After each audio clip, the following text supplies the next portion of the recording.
పేద కుటుంబం నుంచి వచ్చిన ఆయన స్వయం కృషితో ఎదిగారు. ఎంతో పెద్ద మనసుతో 3 ఏళ్ల కిందట చేపట్టిన నిత్యాన్నదాన కార్యక్రమం ఇప్పటికీ నిర్విరామంగా కొనసాగుతుంది. Congress party Adilabad assembly in charge Kandi Srinivasa Reddy America నుండి ఆదిలాబాద్కు వచ్చిన తర్వాత కేఎస్ఆర్ ఫౌండేషన్ను స్థాపించి దాని ద్వారా అనేక సేవా కార్యక్రమాలు కొనసాగిస్తున్నారు. అందులో భాగంగానే 3 సంవత్సరాల కిందట ప్రారంభించిన నిత్యాన్నదాన కార్యక్రమం ఎలాంటి ఆటంకాలు లేకుండా సాగుతుంది. పట్టణంలోని తన క్యాంపు కార్యాలయం ప్రజాసేవ భవన్ వద్ద ప్రతిరోజు ఎంతో మంది ఆకలి తీర్చుతూ అందరి ప్రశంసలు అందుకుంటున్నారు. అన్ని దానాల్లోకెల్లా అన్నదానం గొప్పది అనే నానుణ్ణి ఆయన నిజం చేస్తున్నారు. ఈ నిత్య అన్నదాన క్షేత్రానికి పలు ప్రాంతాల నుంచి వచ్చి ఇక్కడ ఎంతో మంది భోజనం చేసి వెళ్తున్నారు. ఇంత మంచి ఆలోచనతో ఇలాంటి కార్యక్రమం నిర్వహించడం సదా అభినందనీయమని కేఎస్ఆర్కు నిండు మనసుతో అభినందనలు తెలియజేస్తున్నారు.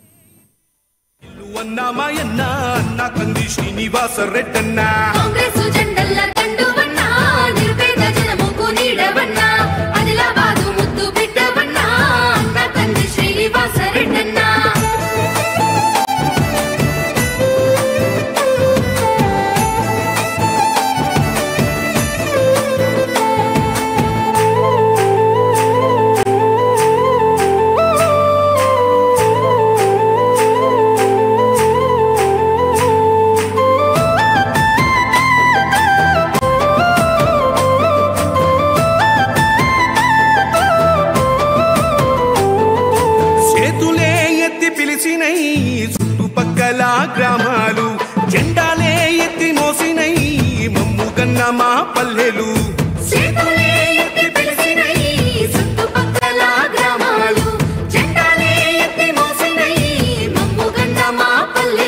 నీ మంచి మనసుకు వందనం, నీ గుండెకంతటి జాలి గుణం, ఆహా నిలువెల్ల నీలోన సేవా గుణం, పోరాటాన్ని అలుముకున్న స్వరం, రాజనీతి తెలిసిన నాయకుడు నువ్వేలే. కాంగ్రెస్ జెండల్ల దండువన్నా, నిరుపేద జనముకు నీడవన్నా, ఆదిలాబాదు ముద్దు బిడ్డవన్నా, అన్నా కంది శ్రీనివాసరెడ్డన్నా.